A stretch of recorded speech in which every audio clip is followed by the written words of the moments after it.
Hello and welcome to the Prospect Blueprint. I'm Kelly Kleinman. Our guests today are the Calvert boys from Westlake Village, California.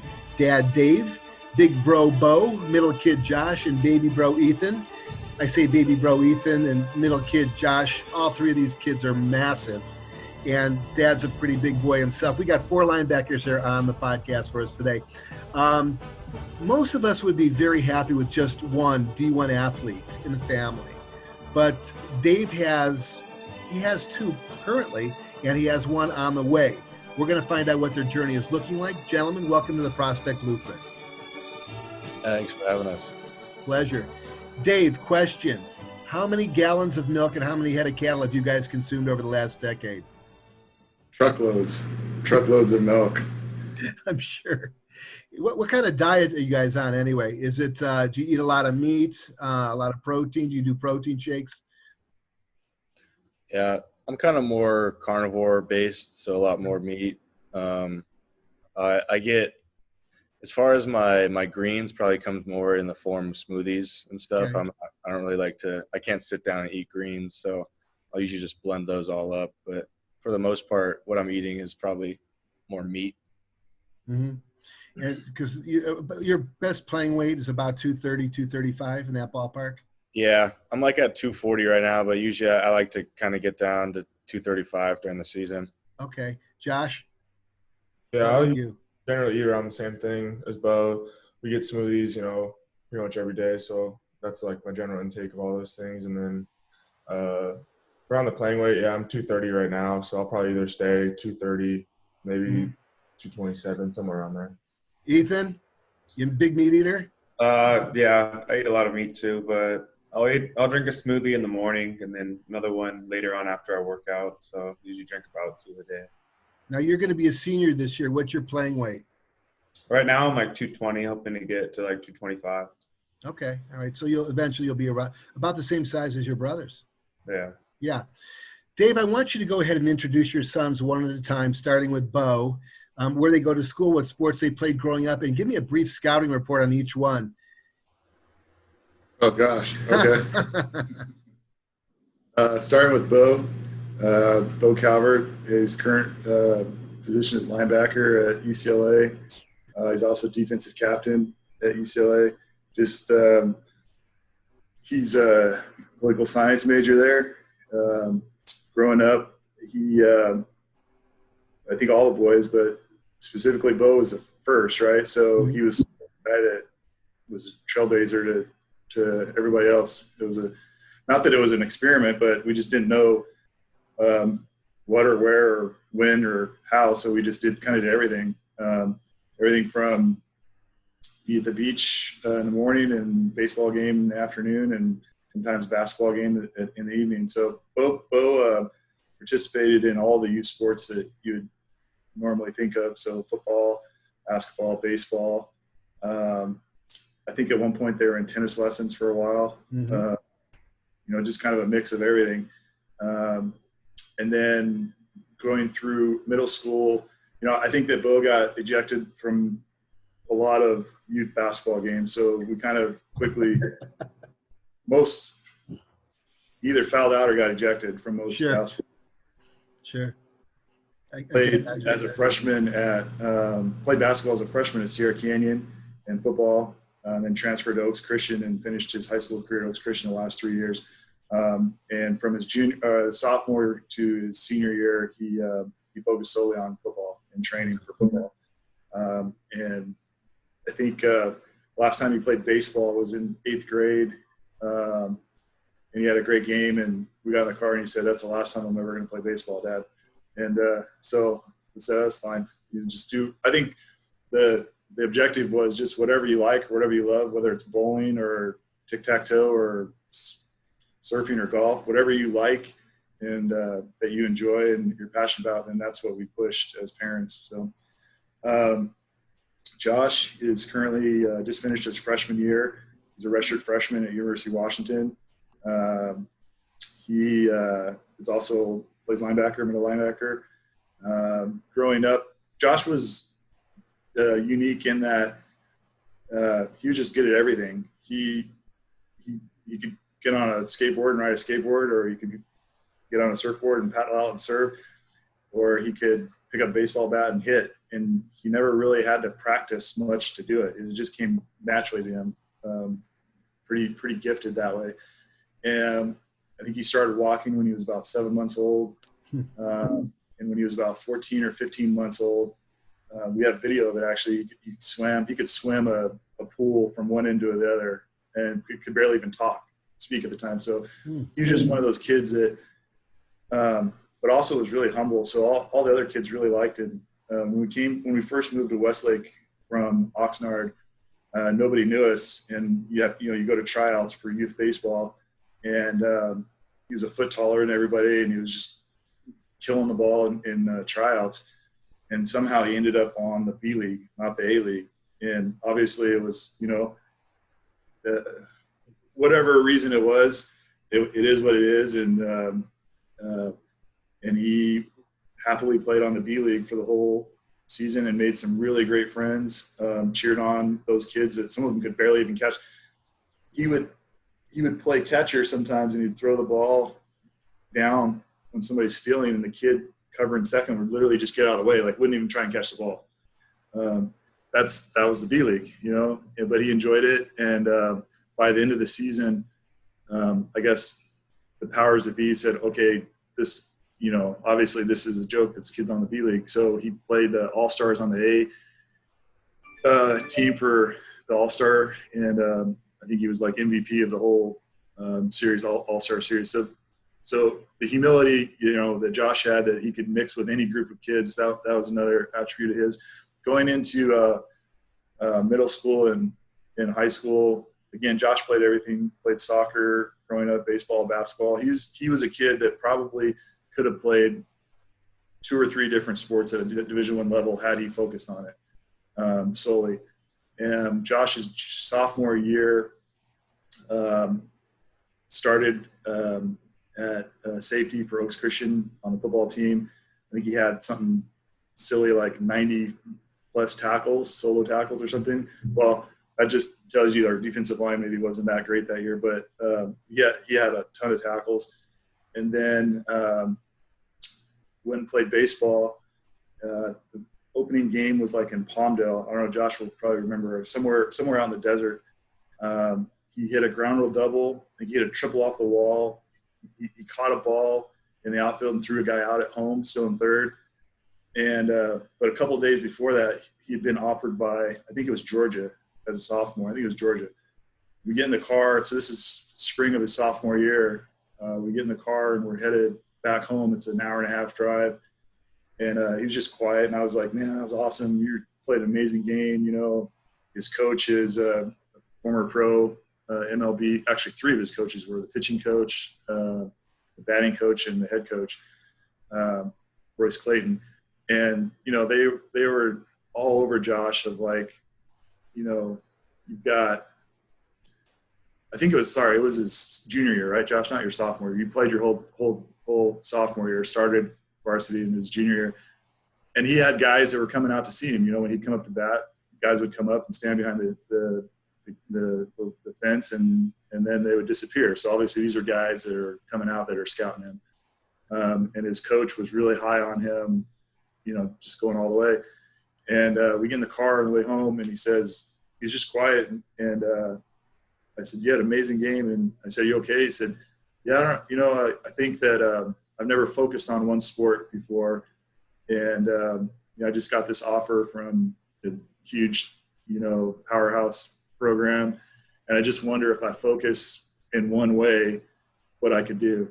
And so we talked about it for a half hour or so on the way home. And the next day he walked into Royce Clayton's office and told him that he was going to focus solely on football. And I think they talked for a half hour. He probably tried to talk him out of it for a while, but he ultimately supported him. And then from there forward, Josh solely focused on football. Bo was, high school All-American.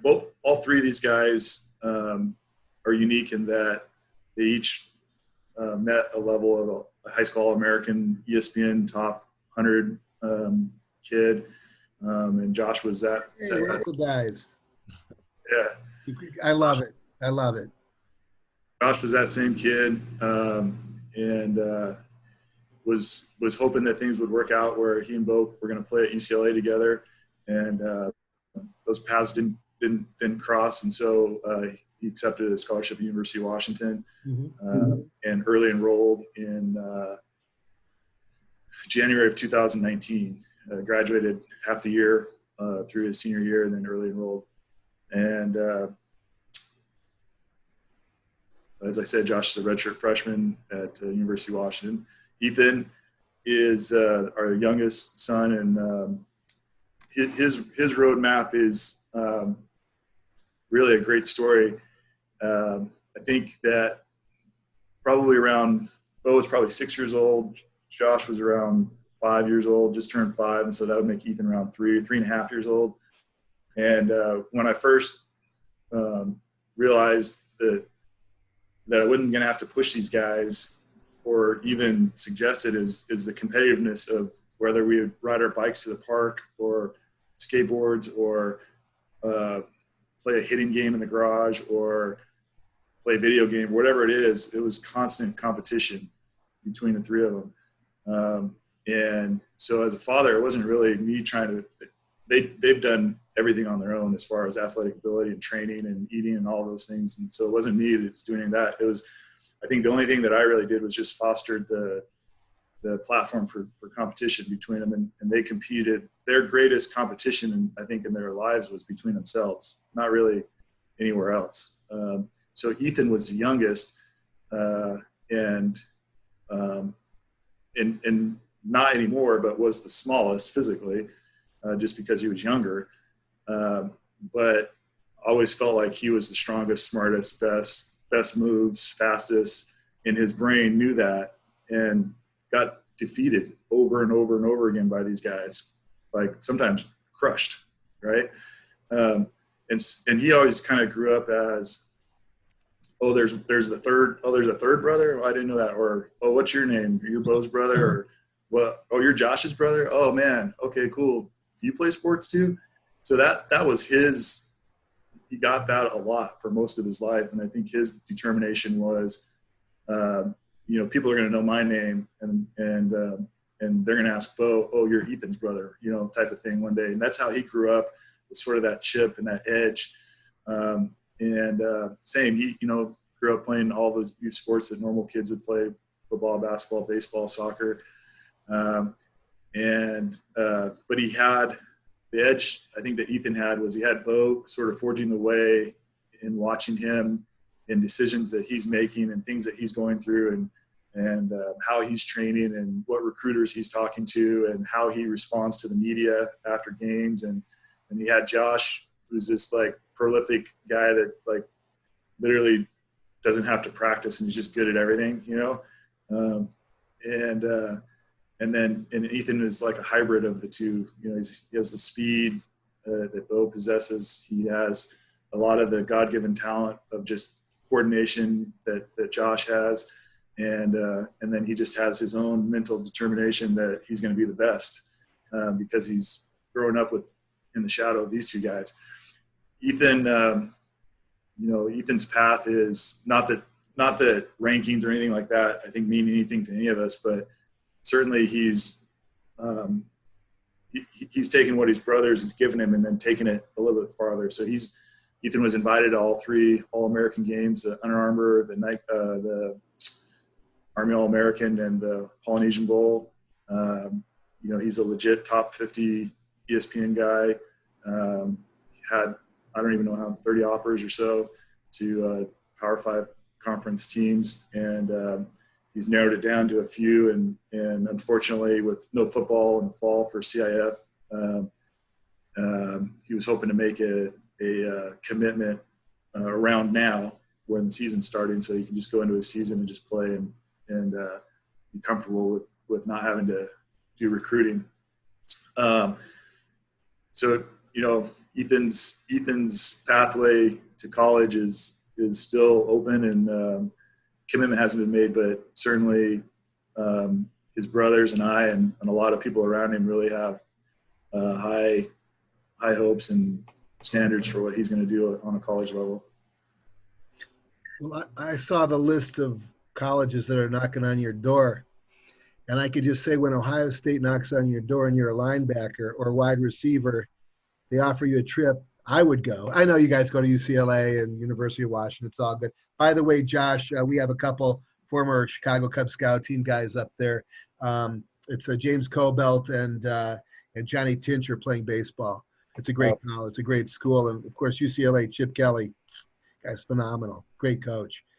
Ethan, have you narrowed it down to a few? You got time to, you got time to think about it. Would you play in the Midwest? Would you play outside of California, the West Coast? Not really. I think right now I'm kind of just focused more on Pac-12. Sure. It's such a great place to play on the West Coast, and there's so much competition. And it's not cold, by the way. It's not nearly as cold as back. It was so cold at Ohio State, but then again, it is the Ohio State University. Obviously, I went there. We already know this. Now, here's a couple of stories that I could tell you about these guys, having grown up with them and seen them when they were just little guys. Bo, I remember playing basketball, and he's got freckles, like reddish hair, right? And I said, that's a Calvert, son of a gun. He weighed about 165 pounds. He was pretty lean. It looked like he was going to grow. And then the next thing I hear, 230-pound linebacker, All-American. It's like, son of a gun. I got to pay attention to these other Calverts. So here's my story about Josh. So as Dave, you mentioned, he somehow got drafted in the B division, which being a baseball guy, I knew was a complete joke. So I saw him his first game. I saw him get in there, and his approach was, his setup was perfect. And, of course, he hit 4 home runs in game 1. And one went further than the other. I think the only other person who hit like multiple home runs on a relatively small field was my kid Cato, who hit 3. He actually led off a game and then walked off with a grand slam. But those balls didn't travel as far as Josh's. They went quite a distance. I even remember a day that your dad, Dave, Josh, and I had a conversation. I tried to talk him into just having you play baseball. He had mentioned it's tough to watch his son, a quarterback, get crunched, in a lot of these games. And, he was concerned. And so I did my heavy duty push, like I'll always do for Ohio State football players. And of course for the game of baseball, but you could have absolutely been a top D1 baseball recruit, no question about it. You might have even gotten out of high school with a big fat contract. That was my thought. Ethan, I'll get into Ethan here because Ethan, lefty. We could call Ethan up to fill in on a travel team. He hadn't even picked up a ball in 6 to 8 months. He literally banked the ball off of the fence. I think 2 out of 3 or 4. I think he walked and he banked the ball off of the center field fence twice. That's Ethan, and he was scooping balls at first base like they were nothing. I think he even pitched, and forget about it. So, Ethan, you could have gone the baseball route as well, but I personally, being a local guy, obviously here in Southern California, and happy to see that you guys are, 3 of the best linebackers that have ever come out of this area, and I'm rooting you on big time. Bo, let me ask you a few questions about what's going on up at UCLA here. In regards to what you're doing to stay in shape. What's the, basically what is, Coach, what's Coach Kelly have planned for you guys for the current period of time that you're down? And then tell me a little bit about this Pac-12 Players Association. Yeah. So, when I remember the last time, and this came out in the LA Times, I think about a week ago, they had a story on it. But the last time I was down in my pads and everything, last time I suited up with my helmet was back in March before all coronavirus started, was kind of first coming on the scene. I remember I was doing an interview and, one of the reporters asked, do you think you guys are going to have fans at the spring game? Or do you think it's going to be limited capacity because of coronavirus? And I was just like laughing at him and I'm like, did you say coronavirus? Like, what do you mean? What do you mean by that? Like, that's in China. None of this is going to bother us. I think we're fine. I think it's something along the lines I said. And moving forward, the next week we got sent home. And so for probably, I don't know, I think it was 4.5 months or so, we were all at home. Everybody got sent home. And so we got forced, and during this, all of the gyms were closed for the most part. So we kind of had to invent our own workout routine um, and sort of move back to what we used to do as kids, I think. And that was just, you go to the park and you kind of, run around for as long as you can before you get tired. And Yeah. obviously we have better knowledge now, we understand how to do drills and warm up and all those things. But for the most part, everything was body weight, or, you put something heavy in a backpack and go on a hike. So that was kind of what my last 4 months looked like, trying to stay in shape. You hop fences to get on fields and, stuff like that. And, I'm 21 years old now, and there's cops come on the field, saying, "What are you doing here? Get out of here." And you got to explain, hey, this is what I got to do. You can't kick me off anymore. I have to do this. And, eventually those guys understand. But that's the craziness I think we're dealing with in this time, is guys are forced to do crazy stuff like that just to keep your body in shape. And then we got back on campus at the end of June and worked out as a team. Individually, we had different sessions of limited to 10 players at a time, just because that was a local mandated requirement. We've been doing that for about 3 months now.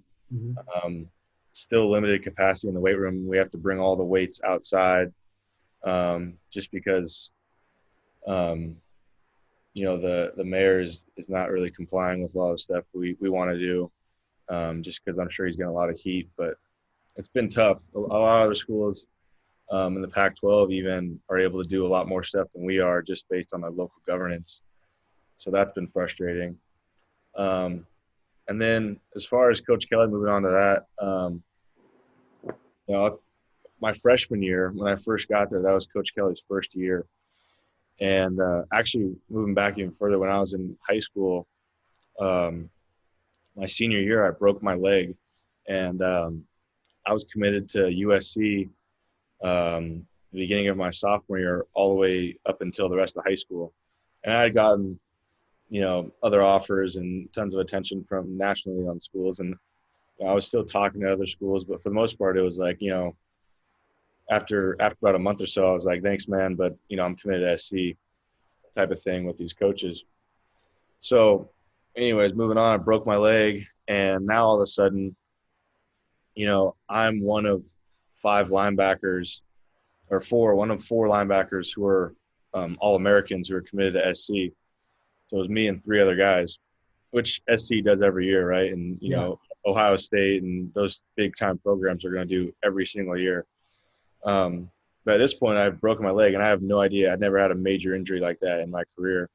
And so my thought process was, maybe I opened up my recruiting a little bit, just in case things got, maybe I have a better opportunity somewhere else. Long story longer, Coach Kelly calls me his first week at UCLA and says, "Hey, we'd love to have you here." And so I thought, maybe this is the best opportunity for me. I'll be able to play early, get there, and, the next couple of years I'm able to kind of mature and get better in his program and become defensive captain. But when I first got there, we had about 55 guys who had either left the program, transferred, been cut from the team, or, academically had failed out, or, other reasons, failed the drug test or something, And so it was pretty crazy when I first got there, just because you'd meet a guy one week and the next week he's gone, and you have no reason why, you don't know why. And one of the things people don't know, I didn't know at least, is when a college football coach comes into a new program, he's able to cut as many guys as he wants. He can cut the whole team really if he wants to, scholarship guys and everyone else. Now they keep their scholarship, but you're able to have that roster spot moved on.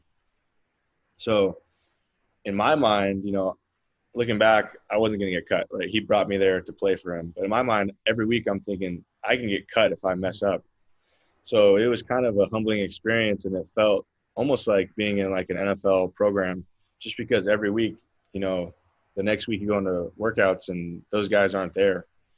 And I think that kind of helped me, at least in my mindset of becoming more professional with the sport, and understanding that you got to earn it every single week. And I think that's something that I still carry with me, at least now in the years since my freshman year, of understanding that even in college, it's very professional and very political too. But everything is earned and nothing's given. And then the last question you said was talking about the Players Association that's being pushed forward in the different movements in college athletics.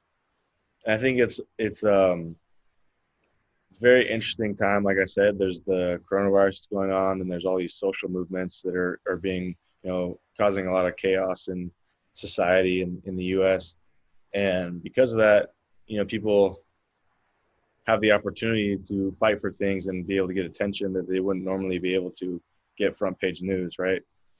And one of the things is this Players Association that they've been fighting for. So I've been on these Zoom calls with athletic directors within the Pac-12, head coaches, and even the president of the Pac-12. And officially, I'm not really a part of it. I'm not in the movement, but I've been invited time and time again just to discuss it. And so I know a lot of the ins and outs of it. But one of the main things I think they're fighting for is that the guy who's run the whole thing is a lawyer who came from UCLA, and he started the National Players Association for the NCAA, which is unofficially not a part of it. Basically, what he fights for is student athlete rights. So he was one of the guys who pushed forward for the stipend check that student athletes get today. And now what he's been really fighting for is image and likeness and being able to profit off your name. Because for years and years and years, you sell a jersey with your, now they can't sell it with your last name on it, but they would sell, Reggie Bush's jersey, and, he might've got some money, but we're not getting money anymore, True. And so I think that's the biggest thing. Like I did my sophomore year of high school, I did a Gatorade commercial that played not in the primetime hours, but it was on Super Bowl Sunday. And I could have got upwards probably of $70,000 for this role.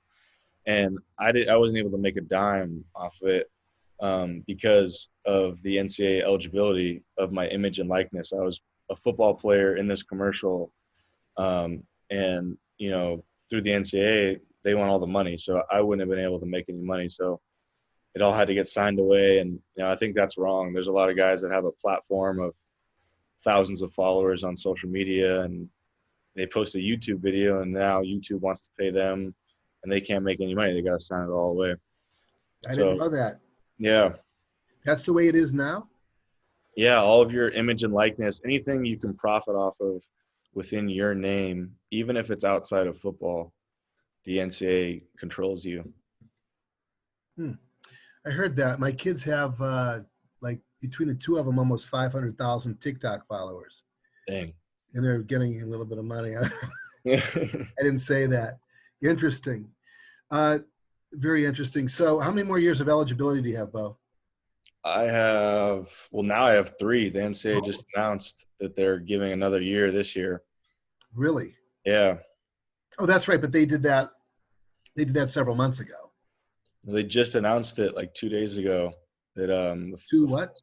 Like 2 days ago. Oh, 2 days ago. Yeah. That seniors can be like third year seniors?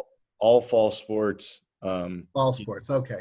Get another. That's year. Right. They okay, because they did that for spring. For spring, right? My guys are going in, and there's a fine shortstop ahead of them who might have gotten drafted off, but he's going to be there. Josh, how about you? What's going on in Washington? What's the story over there? What are you doing to stay busy? Were you up in Washington, to start to see? Well, no, you haven't. No, you were there last year. You were redshirted. Okay. Tell me about that process, and then what are you doing now to stay in shape, basically? What's your current regime? Yeah, I got up there, like my dad said, I got up there early, so I was ahead of everyone. So I got to pretty much get everything down. And by the time when everyone else got up there, when we were in the summertime and like towards fall camp, I was in like a pretty good position to where within competition. And then the second week of fall camp before our season last year, I tore my ACL, MCL, and meniscus, so I didn't play at all. And so I redshirted the whole year, and then going into when it was like when spring ball was about to start, we never started spring ball because UCLA started spring ball 2 weeks before us.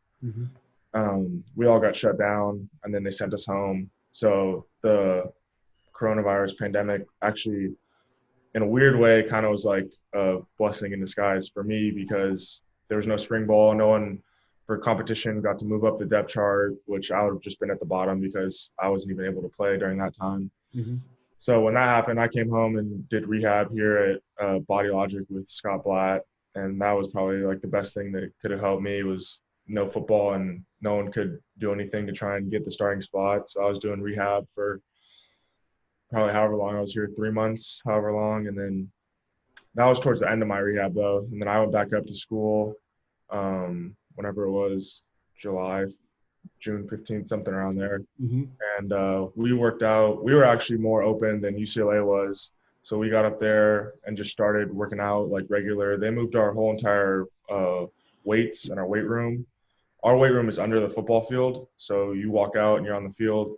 And they took forklifts and put them inside the stadium. So like when you're walking around where you buy like your popcorn or your candy from on the cement part right there, that's where all the weight racks are. So we got to work out pretty much right away. We quarantined and then we worked out and then we would condition. And then we got into, which I don't think UCLA was able to get into, we got into like PRPs, player run practices, and then eventually we got into like full team practice. We were just separate. So we had like a gold group and a purple group, and one was on one side of the field, one was on the other. And we actually went through pretty much like a whole practice without pads on. So we would do like team position groups, special teams, and then go back and finish with a team period again. So that was helpful for us. What I heard was that there was only two or maybe 3 other schools in the Pac-12 that were doing full-on team practices. So we were at a pretty good pace, and then they just recently gave us 3 weeks off because of the cancel of the season. And so I just got back here whenever it was 2 days ago. So I've been able to work out pretty much completely the whole time. Besides when I was home, I was just doing rehab. I couldn't fully run or anything like that.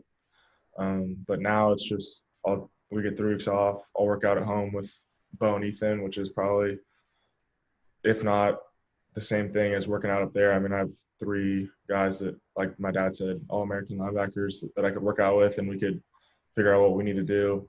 And then I'll go back up there. And I think our plan for now is that we'll go back up there a week before school starts, since we're on the quarter system. And then we're going to do what we would be doing during the winter time. So after season, we're going to work out like that and then plan, I guess, for hopefully a spring season. So we're just going to lift, and then I don't know if we're planning on doing a spring ball or anything like that, but we're just going to work out for the time being with our weight staff. Yeah, it's really difficult right now because everything's been turned topsy-turvy, so to speak. Season that's normally in the fall will now be in the spring. Then you've got spring sports that have to compete with that.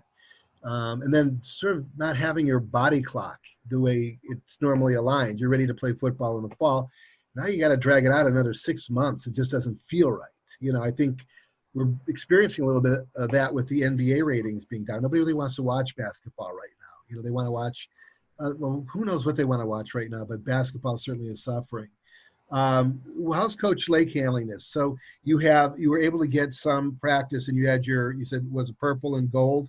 Yeah, that was just like our 2 separate groups that they split us up into. And do they stay separate because it's sort of like bubbling? Yeah, so like we have our workout groups are with our position. So when I go to lift weights, I just lift with only the inside linebackers. Right. And when we come out, it's like they pretty much did where they had, like we had younger guys with a little bit of the older guys and like a purple or gold group to help them out, get the experience. And then like the guys like me who are in the middle, like the redshirt freshmen, sophomores and juniors maybe, are all in the gold group. So we're a little more experienced. And we could kind of run it on our own. And then we stayed completely separate. So we had to wear masks the whole time, but one was on one side of the field, another was on the other, and we never came together. Okay. And you're not even allowed to really socialize with the other ones either, outside of I mean, yeah, we can, I guess, hang out with them, but the only thing was, like, if you if I hung out with someone in the purple group and I was in the gold, and then say he got sick, then I have to quarantine. And then if I have to quarantine, then the whole inside linebacker group has to quarantine. Mm-hmm. So it's kind of like a It's like the Bloods and the Crips. yeah. Yeah. I know we're doing a little, well, we were supposed to show up 2 weeks early, but it got pushed back. And I think they're going to break it down I'm not sure, but they're going to break it down into groups where you can only work out so many guys at once. There's all sorts of little deals that get made that are contradictory to other normal behavior or other allowed behaviors in society. It's like, my opinion, and I'm not going to throw any politics in here, is like, if you could go to Walmart or the grocery store, why can't you just go walk in and vote somewhere? But that's, you see so much of this hypocrisy all over the place. It's insane. But I think they're doing it, they're doing it to keep everybody healthy and keep it as safe as possible until the election's over. Yeah. Ethan, so you're working out with these two All-American linebackers that you've grown up with your whole life. It's not fair. You have an advantage over other kids that shouldn't be allowed. You know that, right? Yeah. What does your recruiting look like right now? Dude, you've got a lot of big schools. Folks, he's got everybody on the West Coast. He's got LSU. He's got Ohio State, Michigan. It's a dream come true for dad and mom, for sure. Absolutely. I could give you our list of colleges, and it didn't have all those big names on it. It had some, but it wasn't anything like that at all. We're happy where we are at Santa Clara. But aside from that, so what do you do now? You might not even get to play.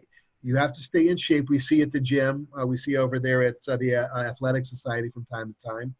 And it's just, stay aerobically fit, keep lifting weights. What's your overall process right now? So when the quarantine first started, I got pretty lucky. One of my dad's friends has like a full-on gym in his garage, so we were able to lift every night there. And then look at your dad. He looks like WWE. Shout out to Darren Spiller, Jack 9 Baseball. That's where we worked out for 3 months. Oh, you've been working out with Darren? Gave us access to his facility. Oh yeah, we hit with Josh. Josh is our new coach. Yeah, after 8 p.m. or 9 p.m. when everybody's gone, he gave us access personally, and that's where we worked out for 3 months. Yeah, it's a nice gym. Go ahead, Heath. I guess besides lifting, we had a lot of extra time, so I just worked on my speed a lot. We run the hill Monday, Wednesday. We do track work Tuesday. Thursday, we pull weighted sleds, and Friday we do field work. And then Saturday, we have early beach morning workouts. So just working on my speed a lot, and been running every day, just trying to stay in shape, just trying to stay ready just in case we have a season. But as far as recruiting, when the quarantine first started, my phone was just blowing up like crazy. All the coaches that texted me before probably texted me like 5 times more just because that's all they could do. So eventually I ended up reaching out to schools and just letting them know that I'm focusing more on Pac-12 type schools and kind of like a solid list of 4 schools I told them I was focusing on. That way I can just really dial in and I'm able to respond to everybody right away and nobody gets their feelings hurt or anything like that. So that's what I've been doing. Which brother has the most influence on where you're going to end up going? Neither one of them are really trying to push or pull me any certain way. They kind of just want me to pick what's best for me because they know ultimately if you pick somewhere that's not what's best for you, then it's not a great experience. Can you really go wrong, with the Pac-12? It's hard. It's hard. Oregon's always in the mix, but, you're right here in LA. It's a thought too, Washington's really nice. You've got such great choices. Thank God you have great choices. And that's probably the most important factor here. All right, Bo, what's your 40? My 40, my most recent 40? Mm-hmm. I don't know. I haven't ran it since last spring. I think back then, it was like a 4.67 or something, 4.65. Nice. That's nice. Josh? I don't know. I haven't been able to run it over a year and a half, so I haven't run one, but we're going to run one actually pretty recently. We're going to do like a combine up at Washington. You're an inside linebacker anyway. You're working on your feet right now, right? Yeah. What was your fastest time up until year and a half ago? I don't know. Fastest time probably was when I was in high school last time I ran it, like a 4.7 something. Yeah. All right, Ethan. I'll tell you, Josh's game speed is like lightning. Well, I look at.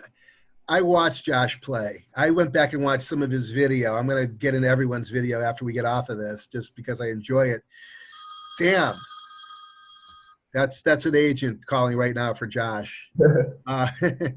But no, his game speed's great. He's got a great arm, and this is a linebacker playing quarterback. Accurate thrower, just a big. I would hate to be the safety or the cornerback who has to run a blitz and make contact with is all I could say. Just watched him bowl over people. It was really impressive. Ethan, what are you running these days? My 40 is probably similar to Buzz, around 4.6, but 4.6. That's. I'd say my game speed's better. I have video of closing like a 20-yard gap from this guy in Alameda that ran a 4.4. So I'd say my game speed's better than my 40 speed. Well, here's the good news. I get to put some of your highlights up on this when we're done editing this, and folks at home will be able to see how good you guys really are. So we'll be running some video. Okay, last little flurry of questions here for you. And this is something that's really important because parents out there want to know what are some of the best events, showcases that they could take their kids to. So it's a twofold question. I'm going to go to Dad Dave, and of course you guys can chime in if you want. Which showcase, which events did you think they got the most value out of, and then which ones were the most fun? Well, some people might be frustrated with this answer, but our rule of thumb in our family was we never paid to play. So we weren't interested in we weren't interested in paying to go play in a tournament or paying to play on a travel team. Our interest was to compete, and if we weren't competing, then we would go to the beach or we'd go to the park or whatever. So if it was pay to play, we weren't interested. And I think that's, as parents, we just made that known. But the kids got invited to a ton of pay to play games or tournaments, and we went, but we never paid. So it wasn't like that was just, it wasn't worth it for us. We'd rather go do something else than go pay to play a sport somewhere, $400 for a weekend or something. Yeah. And so we just didn't do that. But by and large, we got invited to a lot of that stuff, and we participated. I think a really fun event when the kids were growing up was that Big League Dreams complex, where they have the replica baseball fields, of the MLB. That was a ton of fun. As far as important things that I think that we participated in that was important for my boys was, and Bo, you have to remind me what they were, like the Nike All-American camps, any of those type of showcase that were sponsored by a national brand that was invite only. Mm-hmm. That's what we looked to participate in, where it wasn't. So, and I'll preface this with one example. We were constantly getting invites to come to these things called junior days in colleges. And so not naively, we went to one, and there was like 600 kids at this, like no joke, like 600 kids. And they're running them through a combine, 40s and standing vertical leap, all of the stuff that they do at combines. And it was like exhausting, and it was worthless because like I felt like it was, because that university is gonna really talk to like 2 kids or 3 kids from that 600 roster invite. And so we were constantly inundated with these invites, either by mail or email or phone call, to come to junior day. And what we quickly learned was that we didn't want to do that anymore, that if it was an invite only. And so those were the questions that we asked specifically of the college coach. Is this an open invite, or is it invite only, which means is there going to be 50 kids or 25 kids or 500 kids? Because at the junior days, a head coach of a high school will bring literally his whole team. We found that out, and it's like a joke. So those were the questions that we specifically asked of college coaches was, we're interested in coming if it's invite only by position. But if it's a open, call, then we're not coming. And I guess that was unique to these guys because they were recruitable and they were being recruited. I don't know if it has value to somebody that is just trying to make a roster or get a walk-on position or something like that. I know that our high school coach, Coach Bankert, had the same advice, and that's who we took it from, was only participate in invite only. And I think we did that same with that was the pay to play model, right? Like we're not interested really to go out and just pay money to go play sports, but if we're invited, then we'll go. So I don't know if that answers the question, but that's it does answer the question. We attended some of those junior days, and I didn't even realize it until you just mentioned it, that the school that's hosting it brings their entire high school team.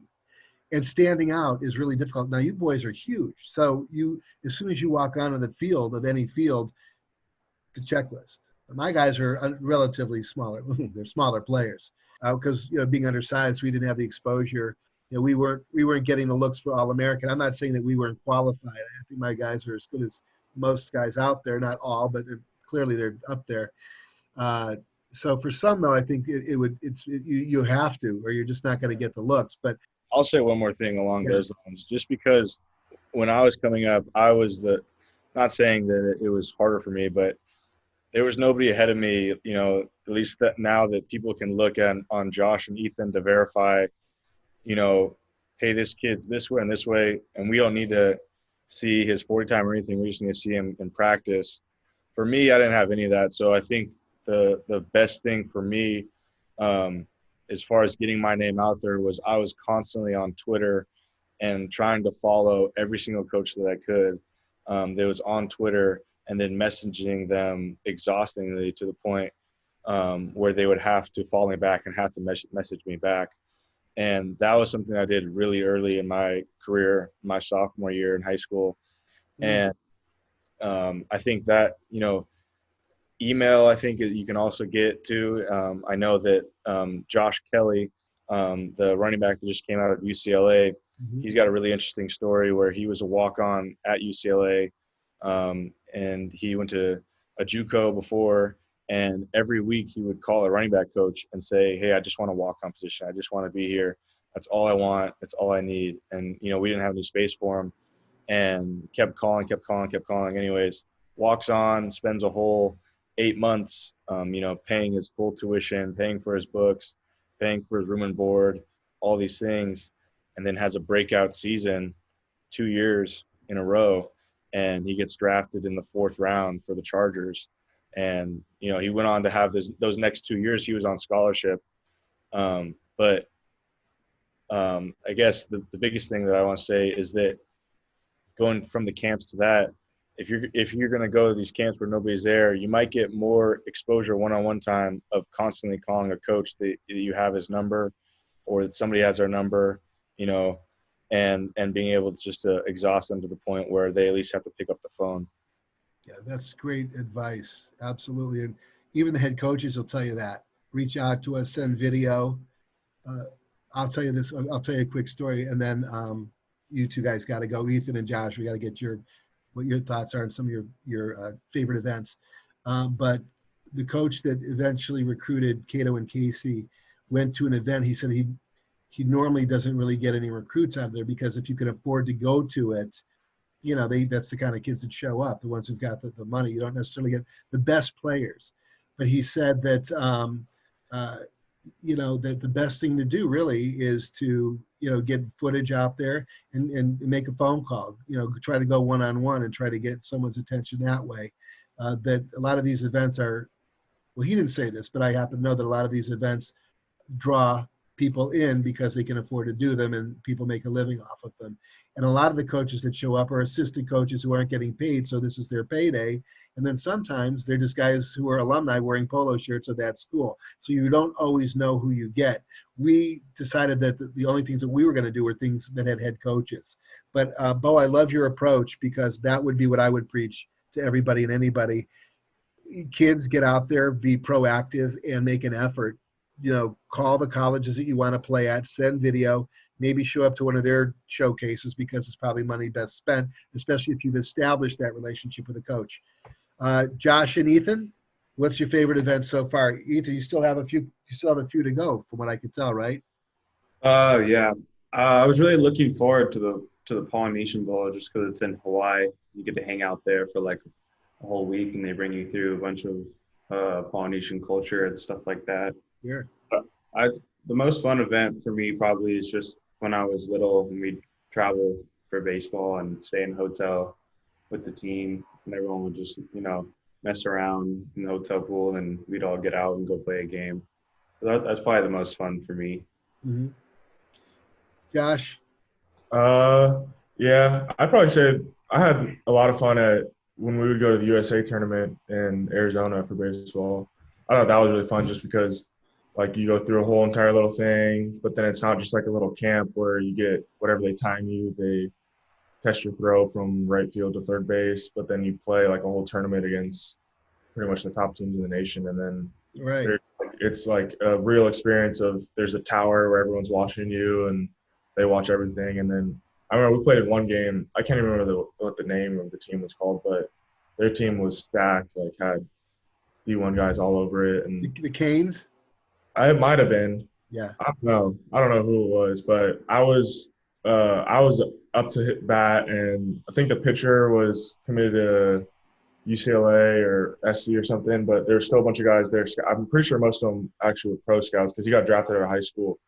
And I was hitting, and I turned around and looked, and there was probably easily 20 to 30 coaches all just standing there with their radar gun, and they were just all right away. And that's how it is at that tournament. So I had a lot of fun just from the pressure from all the people that are there, and then the exposure you could get from that. Yeah, those are exciting events in 116-degree temperature. Yeah. I remember after one game, Josh was every team we played, the first baseman was like 6'4", like 240 pounds, and Josh is like, "Who are these? These like every team are complete freaks." Yeah, that is true. There's a lot of big boys out there. It's, to a large extent, that's the first thing that a coach can see is the size of the guy. I mean, you see what's going on in the major leagues right now. Everyone looks good in uniform, but the strikeout rates are out of there. It's insane. You get the best guys under 5'9", and I'm giving you an all-star team with a much higher on-base percentage than the guys who are over 6'1", 6'2". No offense to the big boys. I don't want to piss them off. But guys, I do want to thank you so much for jumping on with us. Continued success on the next level. Work hard, stay healthy, get good grades. Dave, you got some great kids there. This is the first time I've spoken to them all together, and they're very intelligent. They're well-spoken. You've done an amazing job. And I will tell you right now that the University of Washington, UCLA, must feel very fortunate to have these guys representing them. I'm sure wherever Ethan ends up, they're going to be equally as fortunate. So fantastic work. Thanks so much for letting us take a peek into the Calvert locker room. Guys, thanks so much. And folks out there, I just want to say thank you for joining us. Of course, you're listening to the Prospect Blueprint. Please remember to like, comment, share, and please subscribe. More of these shows coming up. Until we meet again, play hard, play fair, and believe in yourself. Take care, guys. Yeah, thanks.